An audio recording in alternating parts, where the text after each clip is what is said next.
The following is one of my experiences from attempting to induce myself on Suboxone.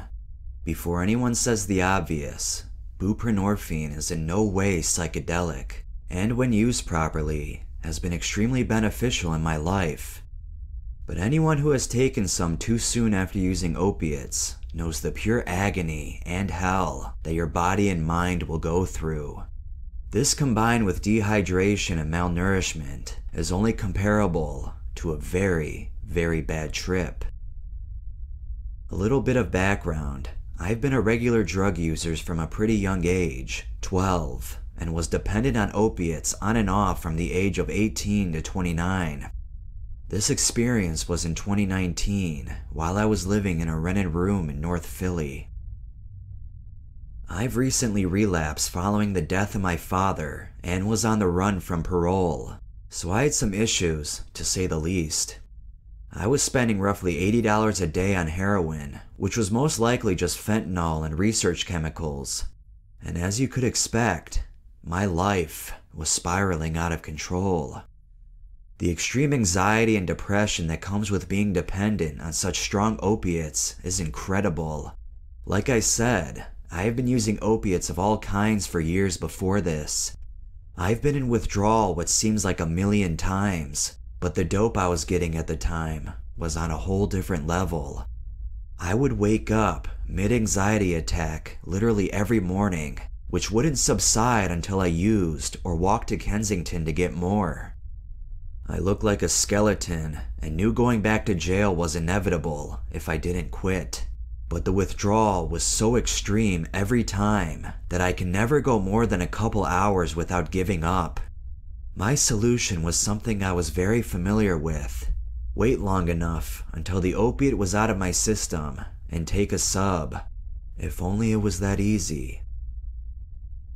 I did the last of my dope at around 3 a.m. and planned on passing out for a couple hours, lay in bed all day, then take a piece of sub at roughly 9 p.m. that night. I woke up around 1 p.m. and binged Trailer Park Boys to pass the time. At around 7 p.m., I was reaching the point in withdrawal that usually causes me to give up.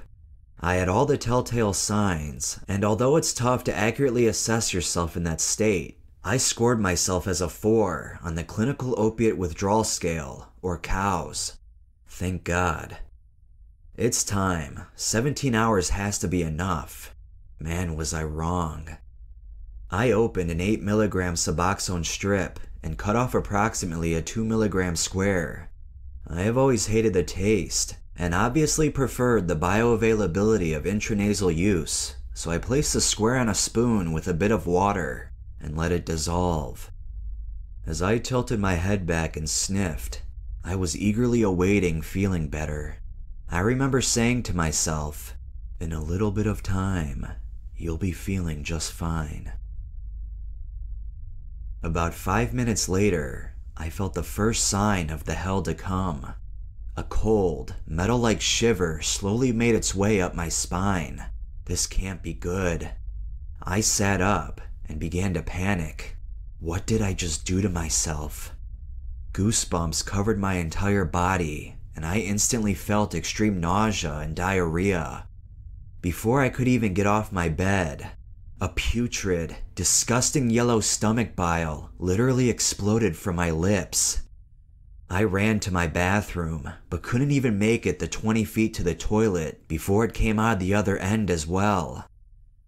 I remember sitting on the toilet, literally screaming at the top of my lungs in agony, while the yellow bile burst out in between breaths.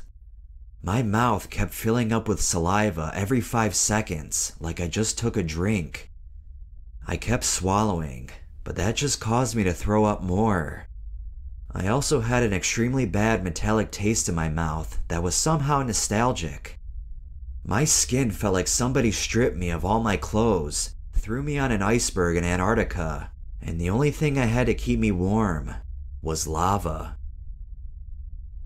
I shuffled back to bed and convinced myself this will only last 45 minutes after a quick Google search on PW. I wish. For some reason, the symptoms lessened a bit and I attempted to smoke a cigarette.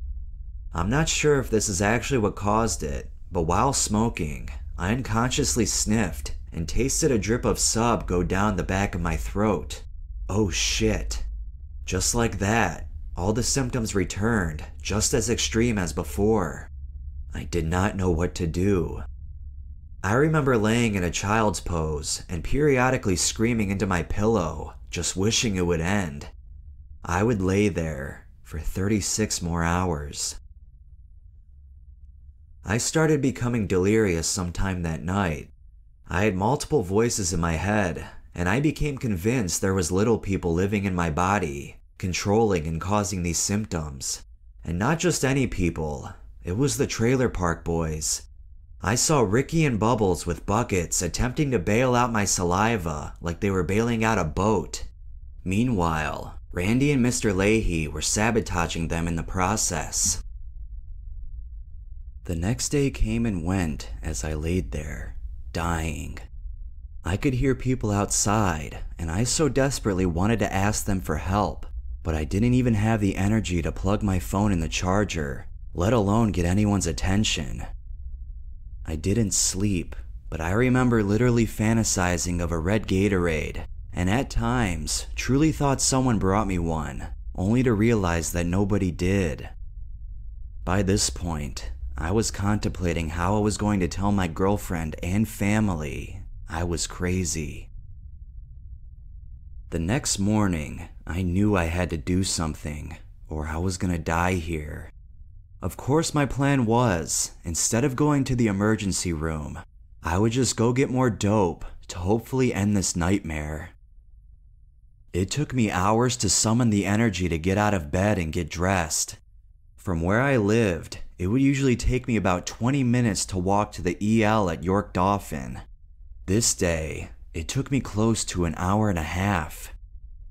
Every smell on the way was unbelievably putrid, and sounds literally hurt. The squeaking of the train on the rails felt like someone was stabbing me in both temples. I finally got off at K&A and made my way to Reach Street. The trap they were using at the time was about halfway up the block, and I could see people going in and out as I slowly shuffled forward. Okay, almost there.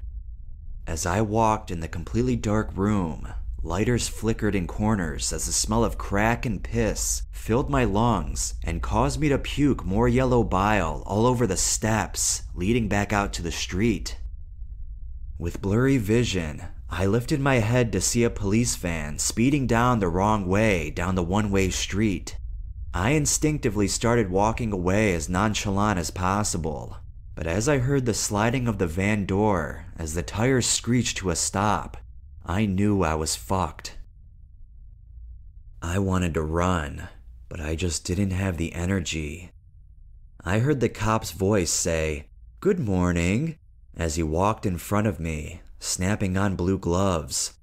It's pretty common for cops to shut down a block like that down there, and usually they let the users go, unless of course you have a warrant. I was one of the roughly 12 people sitting on the curb while they ran our names. As I look back, I know I subconsciously wanted to get caught, but of course at the time, I just wanted to get the fuck out of there. Although I wasn't positive, I knew my parole officer had most likely issued a warrant for me a couple weeks prior. Lo and behold, he did. I remember the cuffs feeling like razors and my hair feeling like icicles as the cop pulled down my hood and put me in the back of the van. The door slamming shut sent a sharp shock throughout my whole body. The only thing I remember about the rest of the ride was the cops laughing. I didn't know Justin Bieber did dope. Thankfully, the cop that arrested me asked if I thought I needed medical attention, and they took me to Temple University Hospital. The male nurse that was tending to me was getting pissed I wouldn't undress and put on the smock they gave me, but I just couldn't. The floral design of the curtain around my bed was twisting and morphing, and the beeping of the machine sounded like nails on a chalkboard. I was puking off the side of the bed as the nurse tried to hook up the IV.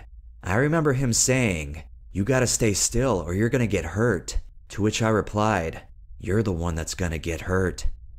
He obviously wasn't happy with that response and said, "All right, man," threw up his hands and left. At this point, I saw my mom standing on the side of my bed. She was 80 miles away, telling me to calm down, and what would I do if someone treated her like that? She's an RN. The doctor finally came over. I remember his hand touching my leg, feeling like it was covered in hot spikes. I'm not sure if he was aware of the differences between regular withdrawal and my withdrawal, and I felt like they thought I was overreacting. He talked to me about my use and implied that the only thing that would make me feel better is an opiate, and he was not going to give me any. He ordered me the usual withdrawal meds, clonidine and Imodium IV fluids, and left. I laid there completely defeated. I could not believe all of this just happened. If there was ever a sign to stop, this is it. I prayed silently and swore I wouldn't touch any opiates if God could just make this pass. Then, the doctor came back. "How you doing, buddy?" I just looked at him and shook my head. "You know, at the other hospital I work at, they have methadone to help with this. Let me go see if we have it here." My addict, manipulating brain saw a golden opportunity from this statement. I'll get him to give me something. The doctor came back a couple minutes later and said unfortunately we don't have methadone. At this point, I haven't given them a urine sample and refused to speak to the crisis counselor. I started telling him how much I wanted to stop and how hard it's been, how I'm a good person and this isn't me. And then I went for it. "Doc, I'll go to rehab. I'll give you a urine, talk to the counselor, whatever. Please don't make me go there feeling like this." He responded with a couple of other questions about my use and listened to my heart. I knew I almost had him and used my ace in the hole. "Doc, I don't even know if I have any opiates in my system anymore. They won't even give me a detox bed without a dirty urine." He kinda stopped what he was doing and looked at me as to say touche. "Okay, I'll see what I can do." The male nurse from before came over a couple minutes later and gave me 2 milligrams of morphine. This did absolutely nothing as far as physical symptoms, but made it so I could at least try to sleep. I didn't, but used the next 2 hours or so thinking of the right way to ask for a bigger dose. Eventually, the doctor came back and asked how I was feeling. "Doc, I just got done telling you I've been taking Vicodin since I was 12. And you give me 2 milligrams? We're dealing with an opiate blocker here. You gotta at least give me 10. I knew he wasn't gonna give me 10 milligrams, but I figured I'd start off high. He started saying why he couldn't, my body weight, etc. But eventually, we settled on 8 milligrams. I was ecstatic. Dying, but ecstatic. The male nurse came back, and just as he plunged it in my IV, I instantly sat up and felt the only good feeling I've had in what seemed like forever.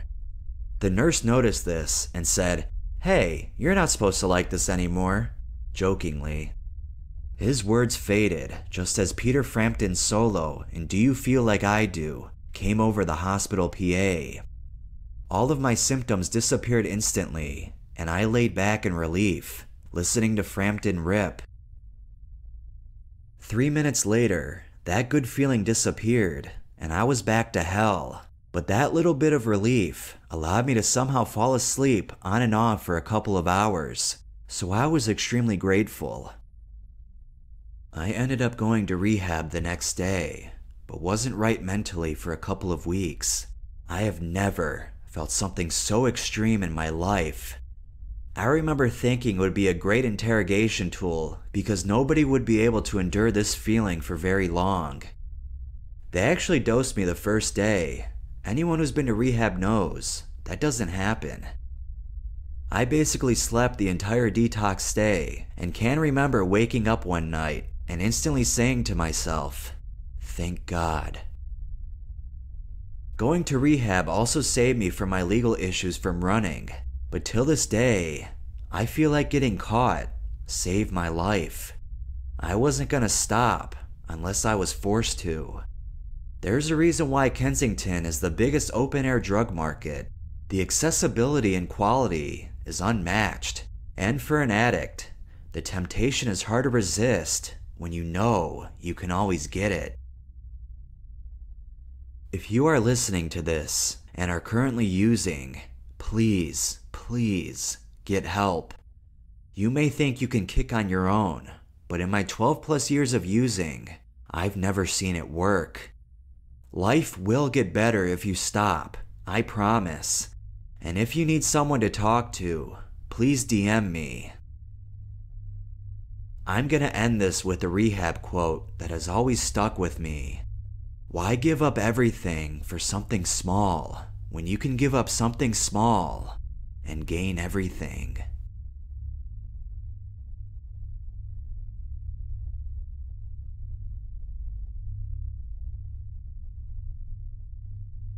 I'm in the Navy straightening out my life, but I've been doing drugs since I was 17, and no experience stands out like the one I had at Woodstock 99.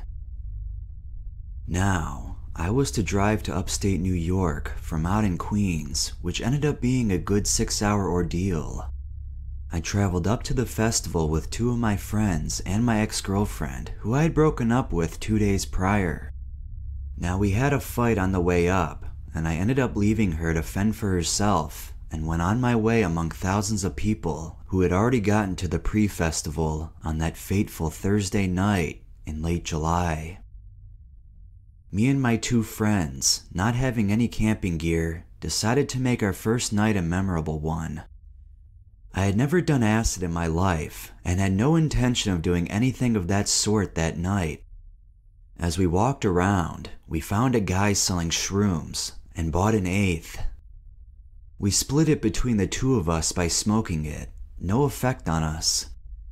After we viewed George Clinton's birthday performance on the center stage, we happened to stumble into a guy traveling around the festival grounds with a suitcase full of all kinds of illicit drugs.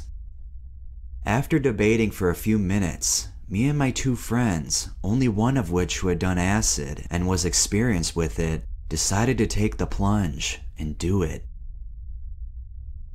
The guy, no joke, said he gave me about 5 drops. He gave my friends the same amount, and it dripped down my arm, it was so much.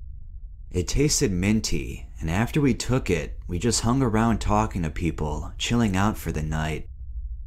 Now, I didn't think this stuff would do anything, and kept bugging my friends as to how stupid it was, and blah blah blah. Finally, we hung out with these 2 people who smoked us up, and after about 5 minutes of smoking, my mind did a complete backflip, and all of a sudden, I wasn't normal anymore. All I can say was I became uncontrollably insane for the next 15 hours. I do not remember the whole night because I was in and out of sanity, but I do remember some crazy shit I was doing. Now, remember my ex who I left? Well, me and my 2 friends, also tripping their nuts off, were walking around in circles at one point, laughing, and I remember saying, "Where's Jen?" my girlfriend, over and over again, and getting no response. I do not know what precipitated me to say it over and over again. This ranting and raving went on for a good hour, until my experienced LSD friend told me to shut up. Blacking out, I also remember a point at which I was rolling around in the grass, taking off my belt and shirt, and swimming towards a fence at the edge of the grassy area I was in, clinging to the fence and begging to be saved. My friends were watching me bug the fuck out, and I felt like a mere puppet, watching myself squirm and wiggle my contorted body into paranoia and insanity. I also remember that I could barely keep my eyes open because I was so scared of my thoughts and myself. I felt as if the world was being flushed into my conscious through my eyes, literally. Like all the colors and sounds and people talking to me went into my eyes instead of my ears. Constant babbling of nonsense and noise. Only my crazy thoughts made sense. At one point, I told my friends to leave me to die, for I was insane. I gave my friend my car keys, and he poured ice on my head, causing me to think I was an ice machine for a second. Crazy. At the end, all three of us woke up like in those cartoons where they get hit over the head and wake up looking into the sky, which is moving around all blurry and slowly getting clearer as they recover their bearings. All three of us awoke from this crazy night, laying in the middle of a field near some of the stages, and went off to see James Brown perform. Later, my friends would go on to tell me I was going up to people, babbling insane shit to them, and they had to pull me off and calm me down.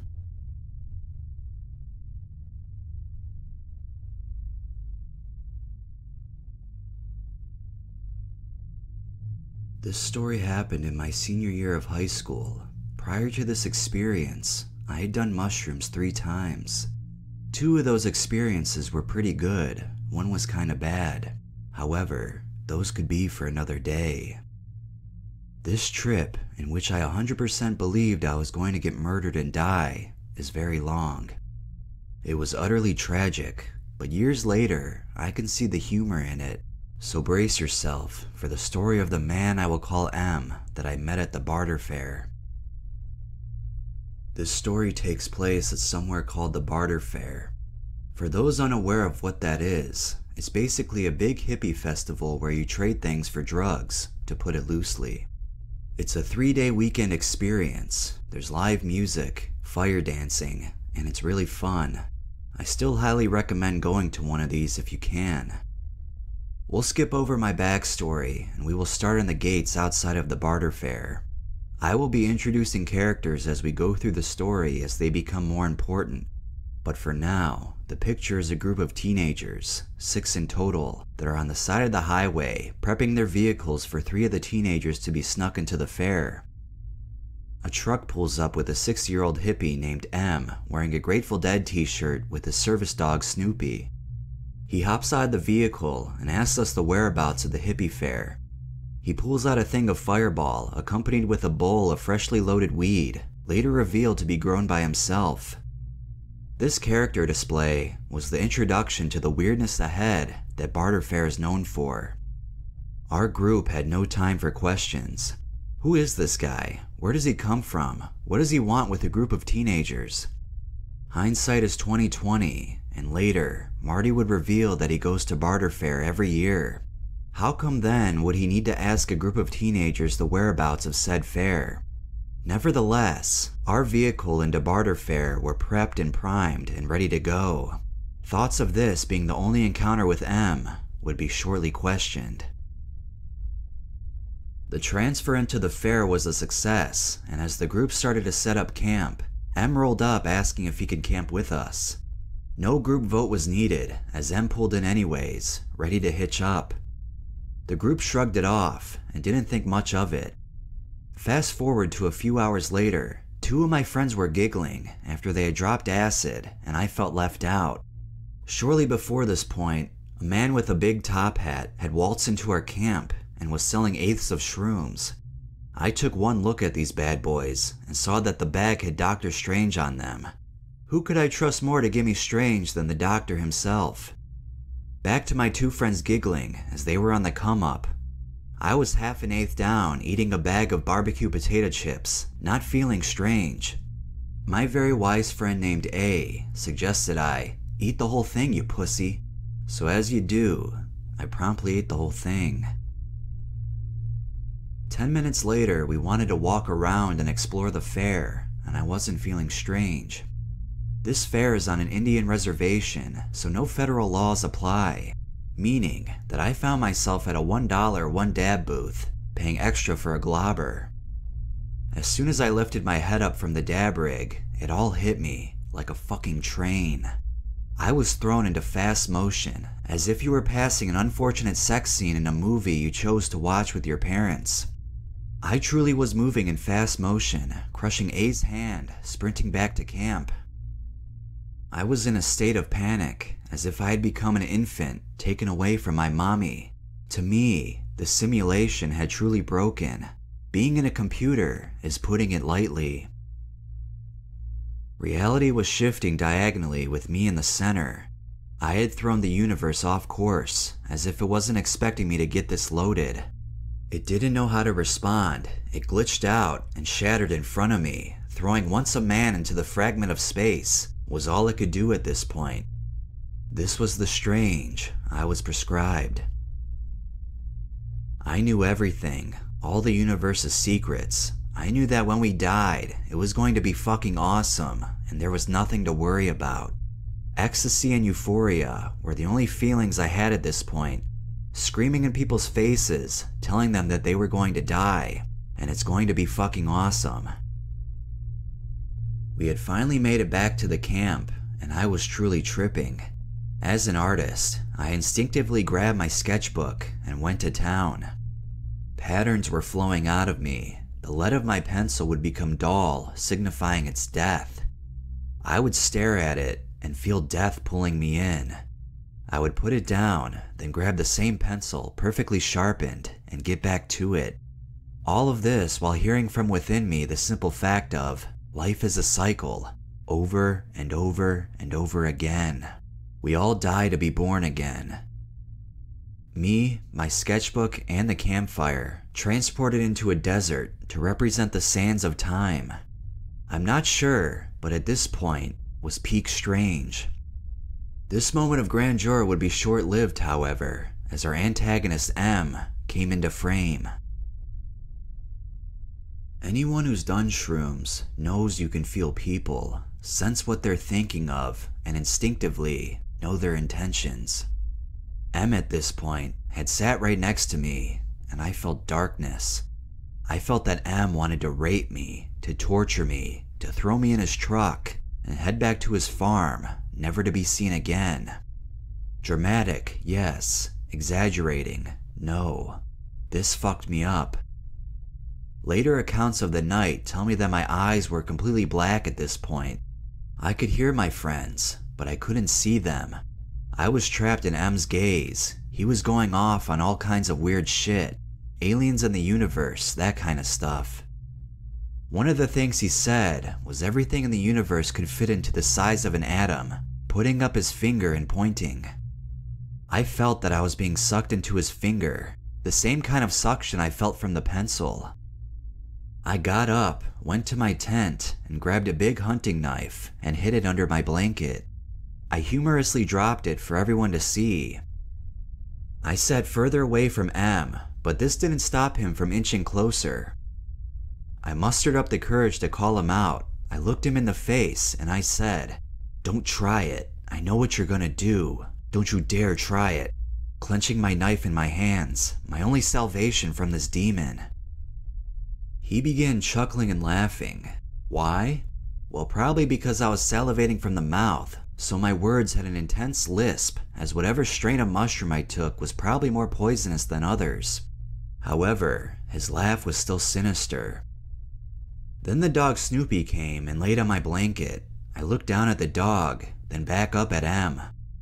With his evil grin and chuckling, he said word for word, "Don't worry, the dog is in on it too." This ignited a full-on panic attack. I sprung up, leaving my knife and blanket, and sat next to my friend E, who was completely sober and an angel. I told her that I was tripping out. She didn't need my confirmation though, she could clearly tell. She gave me a rock, telling me as if I were a child to rub the rock to make me feel better to distract me. I rubbed that rock to dust.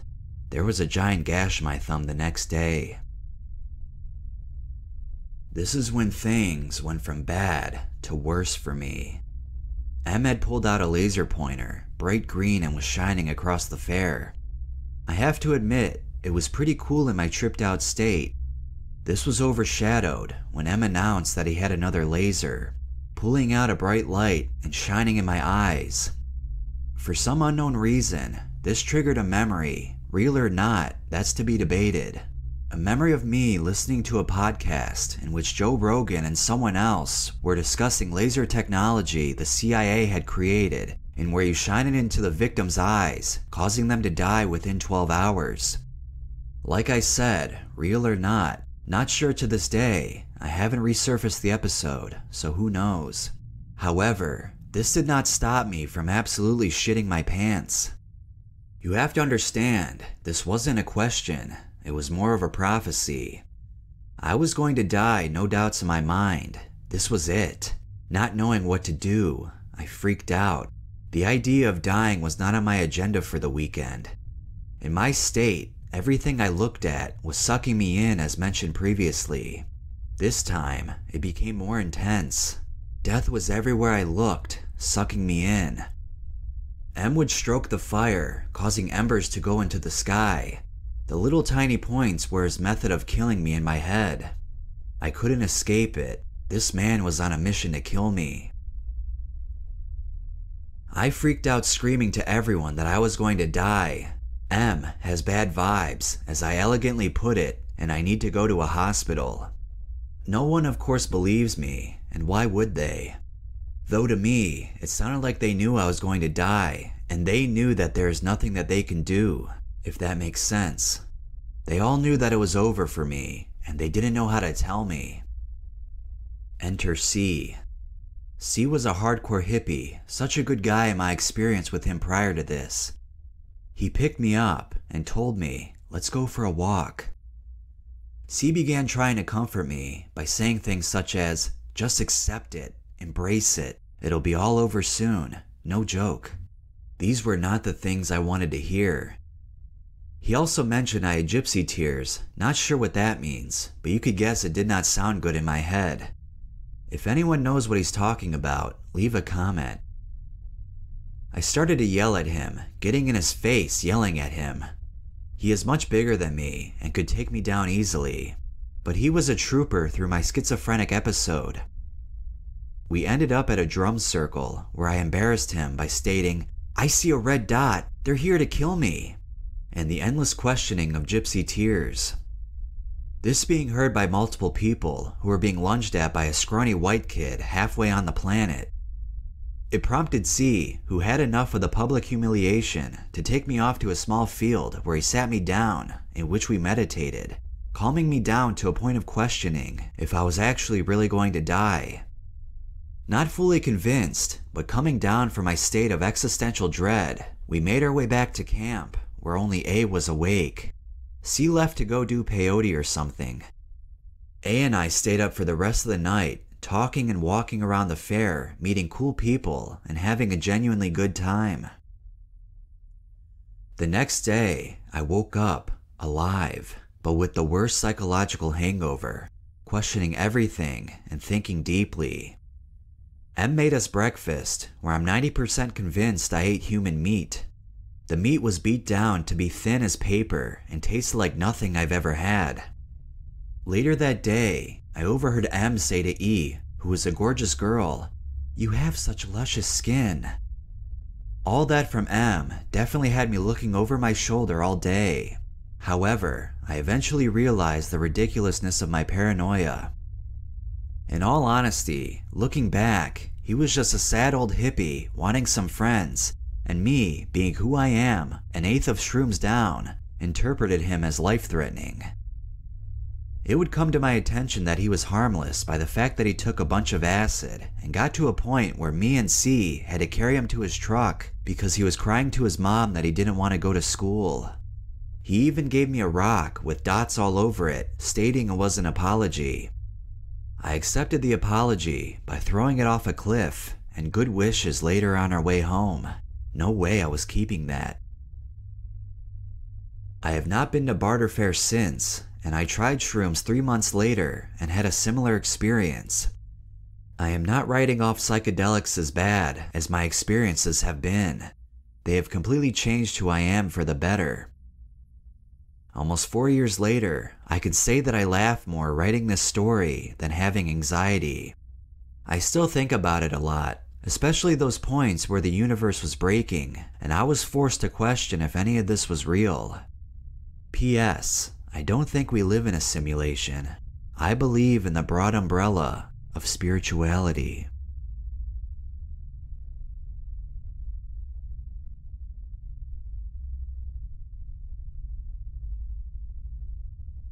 So I took 775 milligrams of DPH last night around 9:44 p.m. to be exact.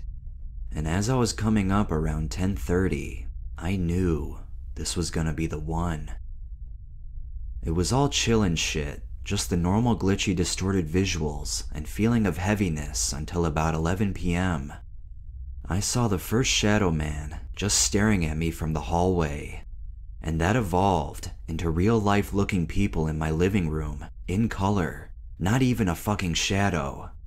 I genuinely thought they were real. I was talking to them and everything. I then later on found myself laying on my couch and looked at the floor and saw a dead body with a pool of fucking blood oozing from it and gunshot wounds in the head and torso, blood running out of the sides of its mouth. I fucking lost it after I saw this. It occurred after the fact I heard gunshots outside. However, this was all obviously DPH, but it just felt so fucking real. I saw cop cars in my driveway. I even remember talking to an officer. I said everything is chilled out, man, and he was like, okay, cool, blah blah blah. Also DPH-induced psychosis. Then I imagined my living room was at school detention and saw a teacher telling me to open up my laptop to Google Classroom. I saw other kids there with me, just staring at me like I was crazy, cause I told the teacher, aka the DPH figure, that I wasn't doing this shit and I'm going to sleep and I have work in the morning. So he threatened to write me up, so I actually got on my laptop at like 2 a.m. to do schoolwork, fully convinced I was in detention. But I gave up after I couldn't read a damn thing on the screen because of how blurry my vision was. But don't worry, it doesn't end here. Another hallucination I had was my mom's boyfriend came up to me, even though at this time he confirmed he was sound asleep. The next day, the DPH imposter of my mom's boyfriend told me to come here, so I got up and walked over, and it was him, clear as day, and he said, "You see that?" and pointed at the spider on the wall, and I remember nodding my head. He responded by saying, "Well, now you don't," and it just disappeared. I had a very evil chill run through me. After that, he was also gone when I looked up from the wall. I decided I needed to go out and get some air because I was losing my sense of reality at this point. Big mistake. I see people in the neighbor's yard too. It's crazy because I had never seen so many fake humans before on DPH until now. It was mainly shadows and spiders the last 2 times I did it. But anyway, my focus was on this old, dead creepy tree at my neighbor's house. At this point, I saw a little girl in a blood-covered dress and her head was kinda down. And as I was looking directly at her, her head moves up and she stood up and she said, "Come dance with me." Straight out of a horror movie type shit. And I immediately turned around and screamed, "Fuck that!" I ran through my house and panicked, which didn't help the crazy extreme visuals that would soon follow, which was like an 8-foot shadow figure with horns peeking at me from the corner. He had some Grinch-like fingers. This was all so vivid because of the trauma it's caused. The only relatively funny thing I saw was this couple in my bathroom getting naked. I was walking by and heard noises coming from the bathroom. I took a peek inside and saw a girl getting undressed. She saw me and was like, "What the fuck, you creep?" And her boyfriend was looking at me as well. I just kinda walked it off like, what the fuck is happening? Then, I saw a man in a chair in my kitchen as if he was guarding me from escaping or just monitoring the house. It was so crazy how sometimes the DPH humans will disappear or walk off, but he stayed put. Every time I would look at the chair, he would be sitting in it, and I was convinced that everything I had seen was real. This is when I became extremely paranoid and felt impending doom. I sprinted upstairs to the best of my ability. DPH makes you feel 3 times heavier, especially on a larger dose like I was. Take note, I'm 6 foot, 168, 170-ish pounds, so I'm probably not even as big as I probably should be for my height. I don't know. But anyway, I sprint upstairs and wake my mom. She asked me, "What are you doing?" Then I would hear a voice that sounded just like hers in my head say, "I'm calling the cops, pack your shit." And I would plead to her, "No, please." And my non-hallucinatory mom would say, "What are you talking about?" Because she had no idea that I was hearing a voice just like hers telling me a bunch of crazy shit. I had little comprehension of what was happening until I told her that there are cops here and other people. Now take note, I've been seeing real-life looking people for 2 hours straight. At this point, I'm 100% convinced that what I've seen so far was absolutely real. Then, my sober mom is like, "Eric, what the fuck are you on?" I'm like, "What do you mean? Tell that guy to get the fuck out." As I point at the kitchen chairman, she replied by saying, "Eric, there is no one even in here." Then I'm relieved, but also shocked at the same time how real it felt. For all of it to be a hallucination? Oh my god, what a fucking night. And I promise you, everything that I've shared in this experience is the absolute truth. I cannot make that kind of shit up. It was fucking insane.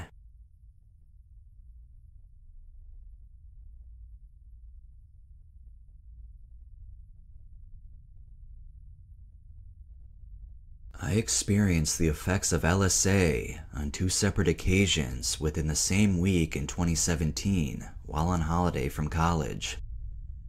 I had purchased Hawaiian baby woodrose seeds and ingested 4 seeds by chewing and holding the seeds under my tongue for several minutes. The vasoconstrictive and nauseating feeling came on first within about a half an hour and intensified until the peak of the experience. Notably, the experience was one of confusion and visual distortion that made light almost too intense to bear.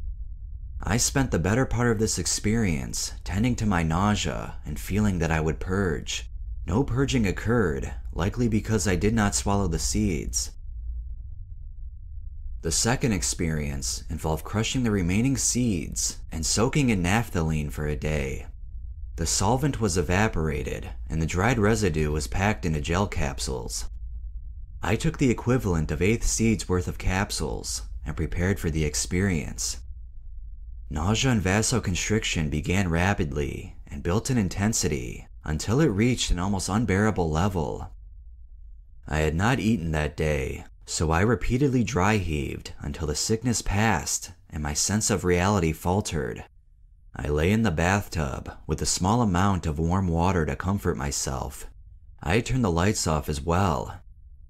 I closed my eyes and felt a presence in the darkness. I saw a dark entity with a wide-brimmed hat that told me it was there to kill me in a matter-of-fact way that was reminiscent of a Grim Reaper late for his next appointment and wishing to finish me in short order. And kill me it did. I lost all sense of self. And then for a time, my consciousness seemed to be taken off the grid entirely. Someone had hit the off switch on my entire being and the idea of being itself. There was nothingness. This was death. I am not sure how long I lay there, but eventually my faculties came back online, one by one. First came the sense of touch, and then the sensation of movement. I writhed around, unaware of who or what I was. I became increasingly body conscious and was able to just breathe and allow my brain to come back online. I was first aware of being alive, then of being human, then of being capable of language, then of being me. I had returned to sober reality just as suddenly as I had left, but I will never forget this experience. I was shown what it felt like to die and how it felt to be reborn.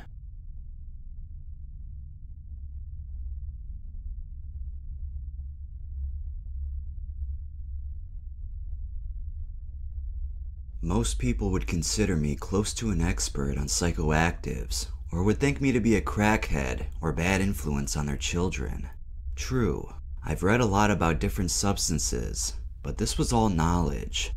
Experience is what I lacked, so I began picking up and trying mild, not too intense, and easy to get a hold of psychoactives like DXM, nitrous oxide, Vicodin, and shrooms, but I didn't have enough to get more than threshold effects. Well, being on an island in the state of Alaska, there isn't much to do, especially in the winter. So I searched eBay for a large amount of Morning Glory seeds. I found someone selling 500 seeds for $5. I ordered 1,000 and had them shipped to my parents' P.O. box. I then waited impatiently until they finally arrived on the day of my friend Chris's birthday. I was going to trip on them at his party around 7 p.m. 2 p.m. My parents had left, and I was way too excited to ingest the seeds, as I have a fascination for psychedelics. I proceed to grind up one bag of 500 seeds in the coffee grinder. I'm a very spontaneous person and have sudden outbursts of odd behavior. Earlier in the morning, I'd consumed about 50.7 fluid ounces of water for no particular reason. I hadn't planned on getting the seeds that day anyways. The seeds were grinded up very well, almost into a flour or dust. I had read somewhere that water can cause nausea if taken with Morning Glory seeds, but I filled the cup full of water and mixed up the grinded Morning Glories and downed the water, getting some of the seeds, but I refilled it with water and attempted to eat it with a spoon, kinda like oatmeal in a glass. I had just consumed 500 seeds and had another 500 in my dresser. I don't know why I consumed the seeds then.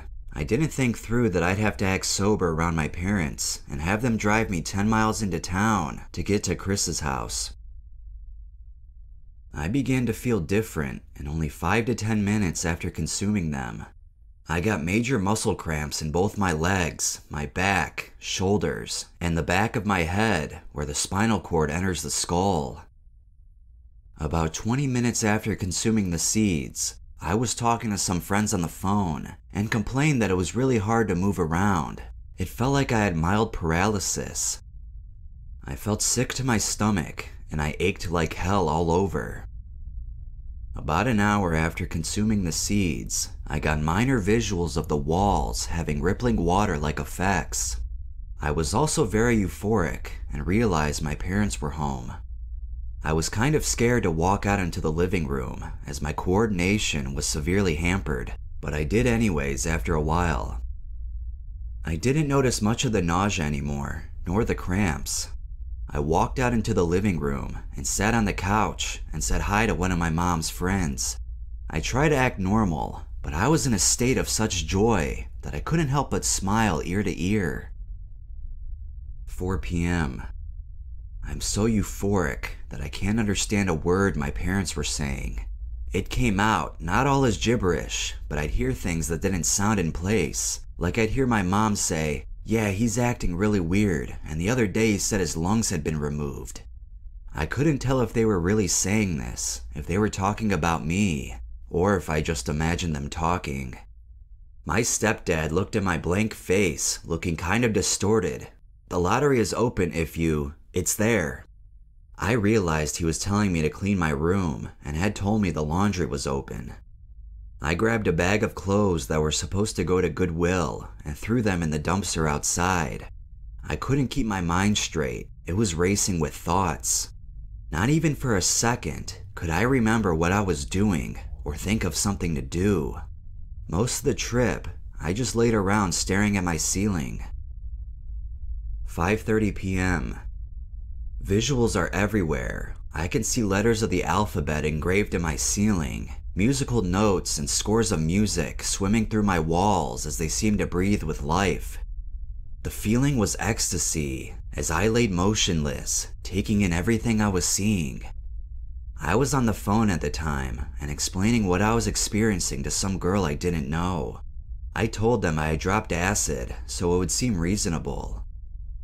I saw books sliding across the floor, then piling up into geometrical structures. Light seemed to bounce off of everything, colors actually floating around in my room, very slowly. I would see a sphere of energy float by as I watched it in wonder. I realized Slayer had been playing, and I could not recognize any of the music I know by heart. Normally, music I would have relished became a bunch of noise that pulsed through my mind. Occasionally, I'd hear the words death, suffer, murder, which didn't even sound like lyrics. It was almost like the singer was trying to hypnotize me with negativity. I tried desperately to change the music, but I couldn't focus as everything was melted into near objects, and I felt as though I was paralyzed. I remembered a CD that had some good techno. I found it, but my simple CD player seemed way too complex to do anything with. It is now 6:40 p.m., and everything is going downhill. I was starting to feel really disconnected from my body. I didn't know what was wrong. Maybe I had gone crazy. Maybe I was dying. I rolled over on my side as I had been on my back for nearly 3 hours. I started getting really scared and had thoughts that evil was flowing from my CD player, as Slayer is satanic. I looked out the window. Everything seemed normal, no visuals outside. Then suddenly, I noticed the sky was blood red with sunset. I thought the world was ending. The time had come to be judged, and the wicked would suffer dearly for their sins. I looked at my alarm clock, and the letters were all backwards and rearranged. Sometimes I saw things on my alarm clock that weren't even numbers. They were symbols. I tried harder to concentrate, and the alarm clock said 6:66 p.m. I knew this wasn't possible, and I had forgotten all about the seeds.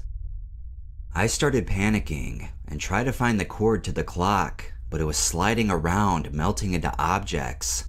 I tried to eat my alarm clock in an attempt to destroy the evil that saturated from it. I threw the alarm clock down, took off my shirt, and slid to the back of the room. My alarm clock now looked crazy, and I could see the word fuck in it. I got to my feet and looked in the mirror. I was sweating horribly and looked insane. My hair was messy everywhere from laying down, and my pupils seemed to pulsate in spontaneous rhythms to the outward iris. They were dilated to hell, and my skin was blending into everything. I assumed I was a chameleon and began stumbling around trying to find the bathroom. My parents still noticed nothing. I was sitting on the floor with my back against the outside of the bathroom door. My stepdad asked me if I wanted to go to my get-together, which was at 7 o'clock. It came out all distorted. His eyes were very wide, and he was smiling like a lunatic. He looked just as crazy as I did. I didn't know what he was talking about, and I thought it had to do with my LSA trip. 6:55 p.m. I found myself in the bathroom, seeing a mutated, melting version of myself, staring back through the mirror. My skin was crawling, and I saw very odd visuals that I cannot explain, as they did not seem to be three-dimensional. Yet they rotated really fast, moving with a liquid rhythm that was too fast for me to register. I found the other bag of Morning Glories in my pocket and realized what I had done. My organs all felt like they were exploding, coming together, melting, evaporating, then forming back in a repeated order, especially my bladder from all the water. I tried to make myself puke, but scared myself because in the mirror, I was swallowing my whole arm and convulsing into unnatural positions. I couldn't think anymore. I just thought death, and I turned off the light and lay on the cool linoleum of the bathroom. I saw many geometrical patterns and more scores of music being generated from underneath my eyelids. My mom knocked on the door to tell me they were going out. I said okay and told her I didn't feel well. I handed her the other bag of seeds and said I was hallucinating. I was looking all around me, seeing things that could only relate to an evil Dr. Seuss wonderland. I said help and continued mumbling a bunch of stuff as I wandered back into my room for something to wear. My stepdad came in, and the only things I could comprehend him saying were hospital, drug counseling, and stomach pumped. They told me to put a shirt on. I wrapped my sheets around my head and shoulders. They gave me a sweatshirt. Minutes seemed like eternity, and I held them as my number one priority because I knew time hadn't stopped like this. I remember being in the car, seeing the green alarm clock glowing with such intensity. I was in a trance. My mom told me later that my stepdad waved his hand in front of the clock, and I mimicked his movements with my hand. I had two things on my mind: that I had gone insane, and my life had ended me up in a padded room, and that the world was ending, as the Christian revelation foretold. My hands were in the air. I thought I was a prophet, Jesus returning to spare the righteous. I told my mom, "Calm down, child. It will all be over soon." I sat in a hospital chair as my mom explained the situation. I saw a girl and a woman across the room. My vision faded. I felt if I was in a different place. I had no body, and I could tell there was things around me, but I couldn't see them. Kinda like when you astral project and you can't open your eyes, you feel the energy of the objects around you. Next thing I knew, I was on my feet, shaking horribly. I think I jumped to my feet after appearing to pass out because people around me were startled. I moved on impulse and ran to my mom and started chugging her water bottle. I felt if they weren't my own actions and something had taken over. There was a couple times I thought I had died. They gave me shots of something, but I was too distracted by the clock. The minute hand spun backwards, stopped, pretty much just moved randomly really fast. The numbers were all mixed up and kept sliding out of the clock. I remember yelling German, thinking it would do something. A lady handed me activated charcoal. It looked like paint, and I thought her to be a chemist. I drank down 2 cups, tasted very sweet. They were taking me somewhere. Everything was bright. I thought them to be angels. I kept hearing the lady telling me to come with them to God. I ended up in a room, and I glanced at the clock. 9 p.m. All visuals have stopped, probably because of the charcoal. I fell asleep and woke up to being in lockdown for 3 days, talking to a psychiatrist. I am now grounded for a bunch of shit that's been happening in that week. That all happened a week or so ago. The doctors told me that if I didn't get medical attention, I would have had a 50-50 chance of dying. I overdosed, my first time. Peace.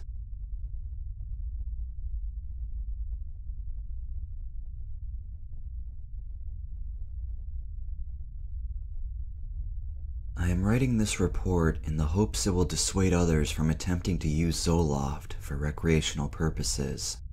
I have effects from this substance that have lasted almost 30 years. To this day, I cannot sleep on my back, and other drugs will give me panic attacks that feel like this drug did when I was under the influence. At the time I took this drug, I was 15 years old. Prior to this experience, I had taken cannabis, methamphetamine, LSD, alcohol, and a massive dose of ephedrine. I'd gotten myself into trouble and was in therapy for drug use and other problems, and was abstaining from illegal drugs, but would still happily take any pill that I'd come across. I didn't list them above because I don't recall all the different pharmaceuticals I took, but I variously came across Flexeril, Vicodin, and Ritalin. My experience with these drugs indicated that with pills, more is better, and therein lay the trap I had unwittingly laid for myself. My girlfriend at the time was prescribed Zoloft. Being a prescription drug that treated depression, in my ignorance at the time, I assumed that it made one feel better. Curious about the effects, I asked her for some. She gave me a 100 milligram pill, with her dose being half that amount. Furthermore, she had been taking Zoloft for some time, and so had slowly adjusted to that dose. I knew nothing about SSRIs, and wanting to get high, I decided to take the whole 100 mg pill. I figured I'd taken and survived the dreaded LSD. This couldn't possibly be any worse. I took the dose an hour before school started, at around 7 a.m. Throughout the day, I felt no effects except for perhaps a little restlessness. It's hard to say, and at the time I wasn't sure if I actually felt anything, or if I just convinced myself that I had because I had taken a pill and wanted to feel high. As the day rolled on, I stopped thinking about it and still felt nothing definite. 9 hours in, I arrived home from school, went in my room, and sat down on my bed. Suddenly, the effects hit me hard. I experienced a strong visual and tactile hallucination. As I sat down, it felt as though the room had shifted so that the wall behind me felt like it was the ceiling. The carpet in my room began to appear to flow towards the far wall. I was thrilled to finally get something out of this drug, but mentally, I felt no different. There was no euphoria, anxiety, or any other shift in mood. That was to change for the worse. 11 to 13 hours in. The hallucinations began to increase steadily, as did a growing sense of unease. I completely lost my appetite. The hallucinations were relatively uninteresting. Flowing and breathing walls, constant and annoying vertigo, and seeing static. I skipped dinner, and then I heard my sister and brother-in-law come into the living room. It was awful timing. I loved them both, but at this point, I felt totally unable to be around people for conversation, so I just stayed in my room. As darkness fell, I went into the living room, said hello to everyone as quick as I could, and went outside. We lived in the country and had an outbuilding about 500 feet from the house.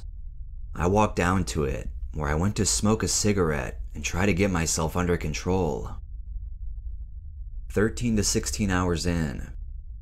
I stayed in the outbuilding for an unknown amount of time. I smoked several cigarettes. It was dark, and the hallucinations became much more pronounced. The most vivid involved a circle made of glowing human skulls, rotating in a clockwise pattern. My vision was also obscured somewhat by static, and sometimes blue and red dots that would flit in and out across my field of vision like fireflies. I felt incredibly anxious. I started to experience unsettling head rushes, where I would feel like I imagine it feels when one is about to experience a seizure. These were accompanied by a loud whooshing in my ears and a sensation that my eardrums were vibrating. These head rushes were extremely uncomfortable and unsettling. Eventually, I made my way back up to the house. When I got there, everyone had gone to bed. I went to do the same, hoping to sleep this off. 16 to 24 hours in, I laid down to sleep and experienced a night of hell. Up to this night, my habit was to sleep on my back.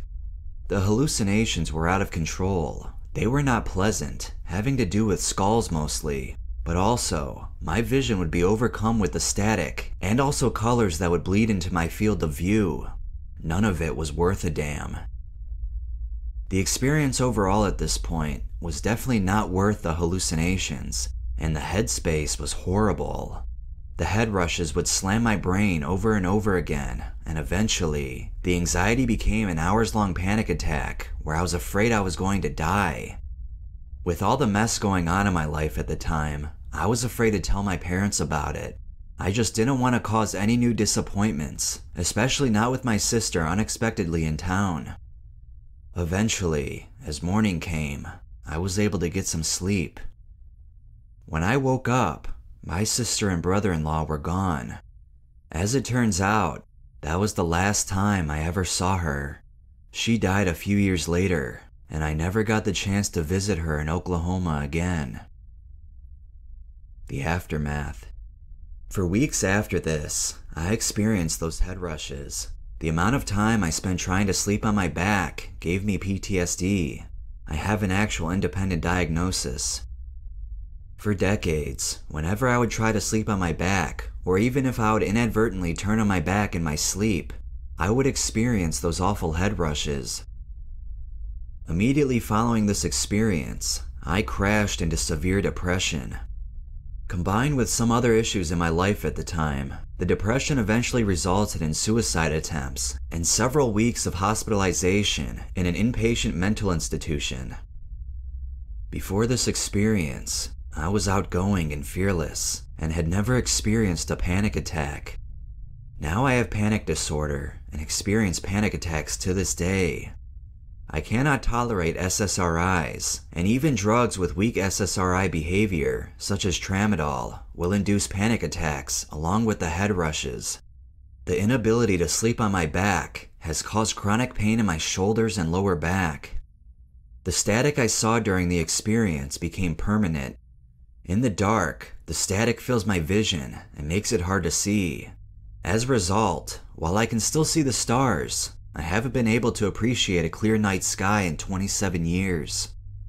Everything said, it's shocking that one pill taken incorrectly could so severely affect one's life, but here I am. Worst of all, I absolutely worshipped my older sister. The last time I saw her alive, I could barely interact with her. The regret I feel is to this day profound and inexpressible. If there was one decision in my life I can go back and change, this would be it. I suffer to this day due to the ignorance of my youth, and I hope someone reading this is able to avoid the same fate.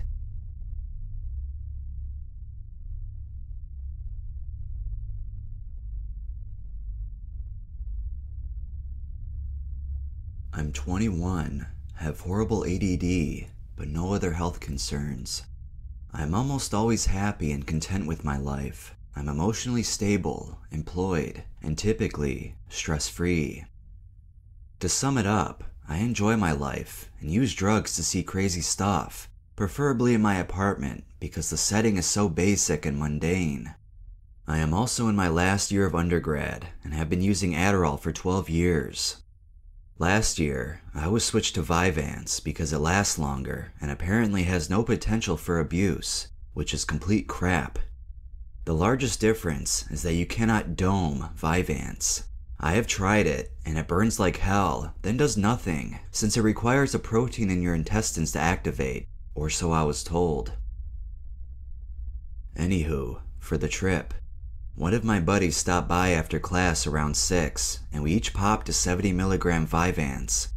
I took a swig of orange juice, put the capsule in my mouth, and crushed it open, then swallowed the capsule and the powder.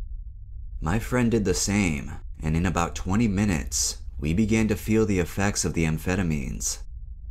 I reached the point where Adderall had no noticeable effect on me, and my friend has only done it twice before. Each time, he took a smaller dose throughout the night, then this initial, so we had a vastly different tolerance. First, I felt a burst of energy in my chest. I would say that it was mainly focused in my liver, but steadily rose up my spine throughout the next hour. My eyes were wide open. My brain was moving so fast that I was counting milliseconds between each tick of the clock. This may sound unpleasant, but it's the same as coke without the numbness, crash and burn, inability to get a woody, or the short 15-minute high. After another 5 hours, we left a small party at an apartment and headed back to my home. We then proceeded to pop another 70 mg each, since my friend planned on staying up all of the next day and through his shift tomorrow. After swallowing the pills, we opened up a case of beer and housed it around 5 in the morning. During that time, I did not feel the slightest bit drunk, even after drinking 12 beers. So we lifted some weights, ran a few miles, and completely cleaned my apartment for the next 2 hours. The feeling that I felt from the second Vyvanse, however, was about 10 times stronger than what I felt from the first 70 mg. I could not stop talking, Time passed as if an hour was a second. I had huge blanks in my memory. I pissed every 5 to 10 minutes and was talking about the most random bullshit that I could think of at the time.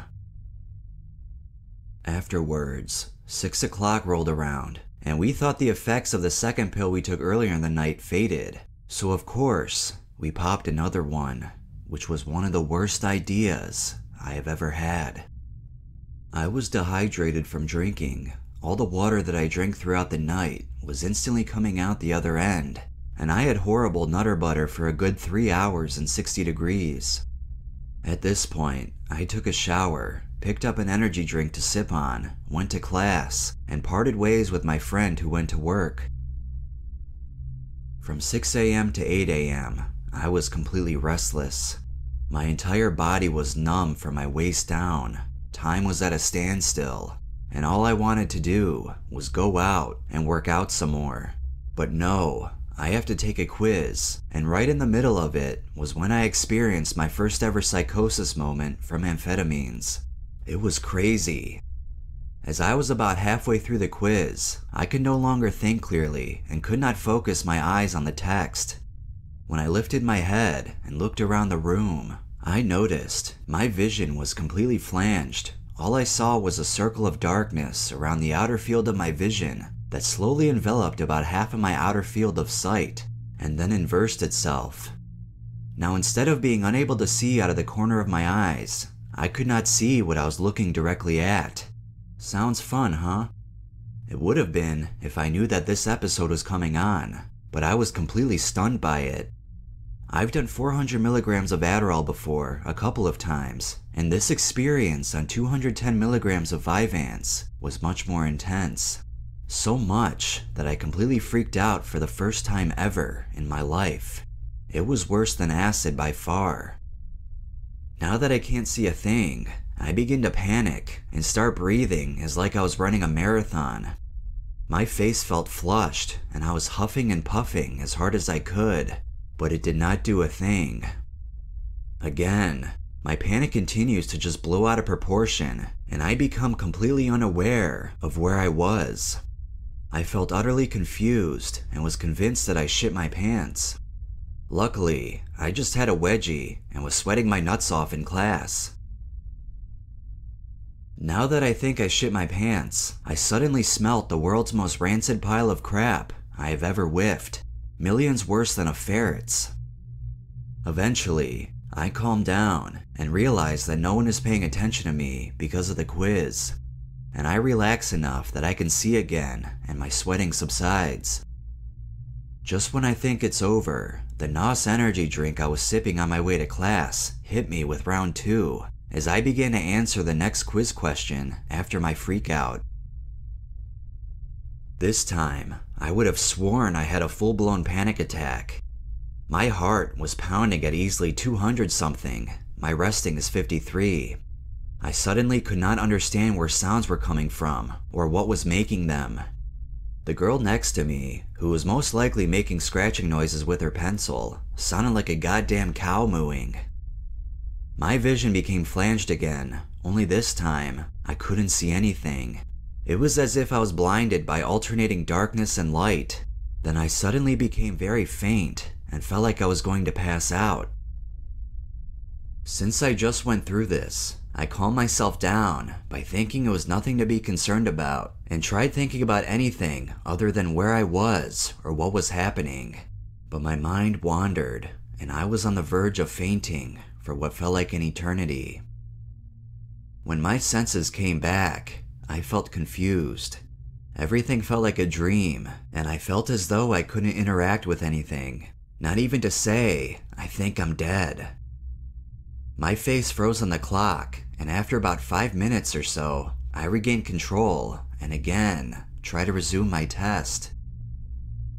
This time, when I looked down at the test, it wasn't a freaking quiz anymore. I was looking at my hand, and there was no quiz anywhere near me. I was in an empty room with inaudible whispering and cloaked figures that I could not make out. However, there was my hand that was unusually bright, and I was fascinated by it for just a moment when I noticed my leg. As I looked down at my jeans, it felt as though my leg wrapped around the entire world. I thought it was millions of pounds and had no end to it. But for some reason, my dark blue jeans were green. At this point, I completely flipped out, stumbled up to the teacher in a zombie-like daze, and mumbled something to her, which led her to collecting the quizzes and sending the class outside for a bathroom break. 4-hour class, 13 people, it wasn't uncommon. I don't remember the conversation I had with her, other than I could not look up from my leg that kept shifting colors, and everything she said was just inaudible. I managed to ramble something along the lines of, "What the hell is going on? I'm going to the hospital." My friend who took the Vyvanse with me the night before left his work and picked me up, then took me back to my apartment. All the while, I was in another world of emptiness, devoid of everything but my extremely screwed up vision. Once I got home, I managed to make a sandwich. I hadn't eaten in about 2 days at this point, super slow metabolism, and drank a pitcher of water about the size of a half-gallon. It required a lot of work on my friend's part because I don't really know anything about this other than what he told me. Afterwards, I felt great. The crazy world of no boundaries disappeared, and I came out of a state that seemed like a dungeon for the unassuming. After this trip, I learned that caffeine and alcohol induce the psychosis. Apparently, it helps to read the labels on medicine that describes how this drug interacts with others. One final note. For nearly 13 years, I've been on stimulants and can soundly state that I have none of the side effects. When I took Adderall, my usual dosage was 80 milligrams in the morning, at lunch, and at night. I don't have suicidal thoughts, I don't have eating or sleeping issues, or any of the other listed side effects listed from this medication. And yes, I've gone for 49 days with no Adderall after heavy use, and all I feel is a little less energetic, too little to notice. Then again, I suppose drugs are different for everyone, and I'm just special.